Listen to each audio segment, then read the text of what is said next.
Life isn't fair. And you know what? It can't be. Here's the problem. The word fair doesn't mean justice or equity or indeed anything very specific. Instead, it's become a sort of all-purpose statement of moral superiority. Superiority tinged paradoxically with victimhood. Now, fairness does have an exact meaning in certain contexts.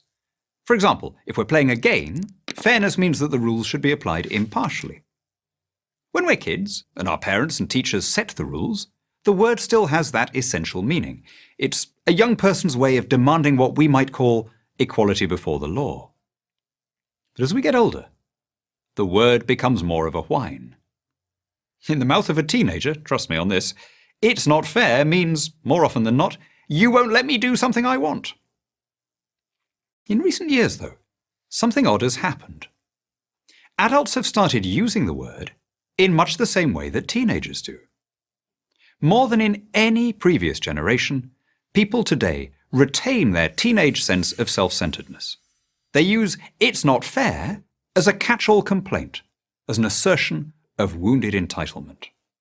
Look at a Google graph of the use of the word fairness. From around 1965, it looks like the proverbial hockey stick, flat, and then it suddenly shoots up. We've developed a fairness obsession. But what do we mean when we use the word? Do we mean justice? Do we mean equality? Do we mean need? Or do we mean something else? Suppose you and Jane buy a cake together. You pay $6 and Jane pays $4. What would be the fair way to split it up? You could do it on the basis of proportionality. In other words, you get 60% of the cake and Jane gets 40%. Or you could do it on the basis of strict egalitarianism, half each regardless of who paid what.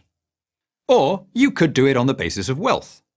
Jane has much less money than you for non-essentials like cake, so maybe she should get the larger share. A case can be made for each approach. But the beauty of the word fair is that it doesn't require you to come down clearly in favour of any of them. It gives you the cover of ambiguity. So, for example, when a politician says, "We want the rich to pay their fair share," he doesn't usually mean that he wants the rich to pay taxes at the same rate as everyone else. He means that he wants them to pay extra. The word fair lets him present higher rates of taxation as a form of justice. But only if we don't think about it too hard. That's the beauty of it. Fair doesn't ultimately mean proportionate, or impartial, or equal. You can use it to mean almost any positive thing you like.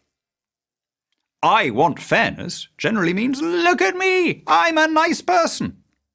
Demanding fairness lets you tell the world how decent you are without your actually having to contribute a penny. It's a kind of vanity. Mirror, mirror on the wall, who's the fairest of them all? Let's get real. The only way to distribute the cake is to see how much people are prepared to pay for their slice. Sure, that could leave a banker with a bigger slice than a baker. Sure, we might not like that distribution. We might feel that the baker is doing something more valuable than the banker. He's making delicious pastries while the money man doesn't seem to be making anything except money for himself. But how can we judge someone else's economic worth? You might want bakers to be paid more than bankers. I might want teachers to be paid more than movie stars. Since we all have our own preferences, the only way to measure the economic value of a service is to see how much others are prepared to pay for it. That's what the market does. It aggregates our preferences. It doesn't ask us in the abstract what we think someone else deserves. It tests in reality how many hours of our own labour we're prepared to put in exchange for a product or a service. Under every other economic system, our relations are mediated by accidents of birth and social caste, and financial rewards are determined by favouritism. The free market alone gives everyone the same rights. My money is as good as yours. You can't get fairer than that. I'm Daniel Hannan, President of the Initiative for Free Trade and author of Inventing Freedom for Prager University.